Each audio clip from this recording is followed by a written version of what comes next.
The biggest thing when you're trying to think of dialogue and how to come up with ideas. Okay, so number one, absolute best thing you can do, and this goes for everyone here. It's not going to be always possible, but it is the best thing you can do. Have a brainstorming session with other people. Don't try to do it on your own if you can. The more people you have, especially people you trust and people you love their like ideas, and I've got hiccups now. No, you trust their thoughts and their opinions. Have some brainstorming sessions with them.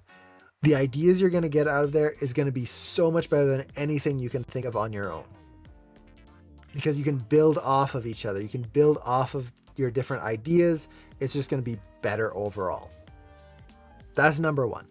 But even without that, these next tips here will apply whether you're in a study group or in a brainstorming session or on your own. The very first thing is, for me, when I'm studying dialogue, is first find out how far I can push the dialogue. The last thing I want is to take a piece of dialogue and just repeat the same thing that happened in the movie or in the YouTube video or just like in the situation. So for example, if it's a podcast, even though there's no visuals, if I'm just kind of repeating the exact same thing that they're doing, it's usually not going to be the most interesting. And especially if you're taking it from a film, do not repeat the same thing that they're doing in a film. So if they're, for example, at a restaurant and they're drinking a glass of water or something, and they're just sitting back and talking with someone else and gesturing in the film, do not do that in your clip. Try as much as you can to do something else. Instead of a glass of water, maybe they're sitting at their desk or maybe standing at a counter and like they're writing something as they're talking to someone and doing something completely different.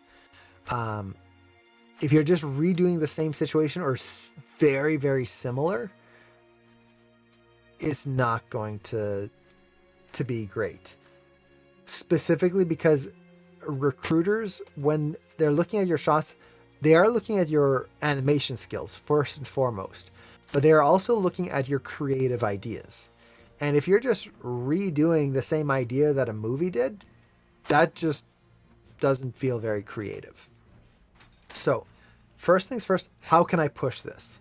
What scenarios can I do? What can I do differently? Part of that is figuring out what can I do in the vocal range. So what I mean by that is maybe the character in the original clip was kind of just talking and just kind of neutral, and there's not really any specific emotion. But is that dialogue, is there enough happiness in that, the way they're saying it, just listening to it, that I can make the character actually smile? Can I actually make the character somewhat happy? Can I make them angry? Maybe they're talking and they're just a little bit angry. Their tone of voice stays the same. We're not getting really angry and really low, but we're just pushing it. So now the character feels a little bit more stern. Do I have that range, or am I stuck in happy or sad or whatnot? You want to find your range. From there, we go into the scenario. Now the scenario kind of falls into a few different things. You're going to have the actual scenario itself. And the most important thing, this goes for everyone, and it's not a hard and fast rule. There are exceptions to this. But more often than not, you want your characters to be doing something. Do not let your dialogue shots just be a character sitting there, doing nothing, or just talking and sitting, and they're just talking. Or like they're just sitting here and they have a glass in their hand and they're just talking, and that's it. Okay, cool, there's a glass in their hand, but nothing else is happening. What makes a shot tend to come alive is that they're living. The characters are living in a situation and doing something. So just think of everyday things. It doesn't have to be fantastical. Honestly, shots that characters are doing everyday things are more relatable because, hey, We can relate to it. So let's say you have a line of dialogue. Instead of just having the character, again, sitting at a restaurant just talking, what if they are planning a dinner and they're laying out the forks and spoons on the table, and they're talking and double checking everything on the table, maybe filling a glass of water. I wouldn't do that because water simulation. But maybe they're like uncorking a bottle and putting it down on the table. Now they're doing something. They're active in what they're doing. It could be doing the dishes as they're talking. Or even as simple as maybe they're at the table talking, but they're playing with the silverware as they're talking, or picking at their food as they're sure, yeah, sure. They're just not really paying attention versus just sitting there doing nothing. So try to think through that. What's a scenario you can put them in, and try different scenarios. See which one just feels cooler. Don't just pick the first one that comes to mind.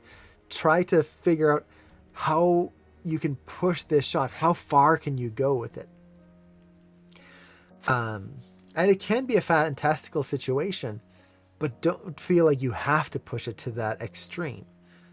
Just a character living their life can be so much fun to watch.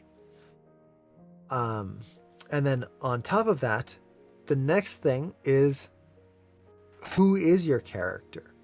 Try to come up with ways of describing your character so that your actions aren't just your own. So for example, if I'm just shooting reference and I'm just doing it as myself, I'm just going to do it the same way that I would do something. I'm going to take a drink of water. Okay. That's the way I drink of water. Like, I just do it the same way that I normally do. But if you think of adjectives to describe your character, how do they act? Are they prim and proper? Are they a slob? Are they energetic? Are they lazy? Are they timid, very nervous? Are they maybe thoughtful, where the timid character might be like holding the glass and they're just kind of like keeping their head like almost down behind the glass, trying to hide behind it as they sip, whereas the thoughtful character might be saying the same line, but now, yeah, you're right. And they're looking at the glass, not really looking at the contents of it, but like just in thought. Right. Yeah, that's true. Just thinking of those types of things and trying to come up with 3 to 5 adjectives to describe your character can make a huge difference, because suddenly you have goals for how the character does things. They're not just doing a generic pick up a glass. They are doing it in a specific way. Like we talked about uncorking a bottle. Okay, uncork a bottle. Pop. There we go. Hey, uncorked a bottle. It's an action. But who's the character behind it?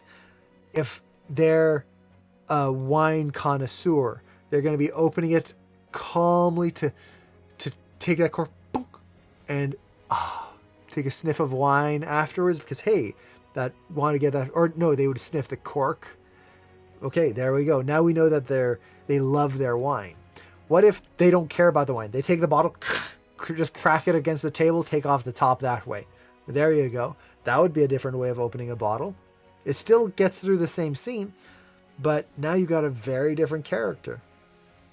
What if a character is just really impatient? So they're talking and they're like trying to unscrew this bottle and it's just like go, and they're just getting frustrated as they're doing it.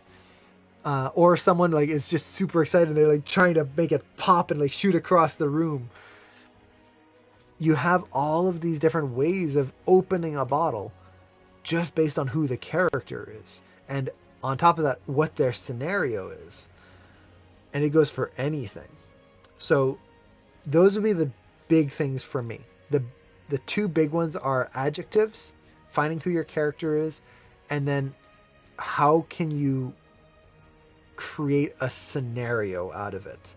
Pick a moment that works with that dialogue and helps to bring everything to life versus just a character talking and monologuing. Those are very rarely fun. There are exceptions, but yeah. Uh, Wookie, I should take some water. But hopefully that answers your question. And again, if you do this in a brainstorming session with other people, it's just going to make it even better.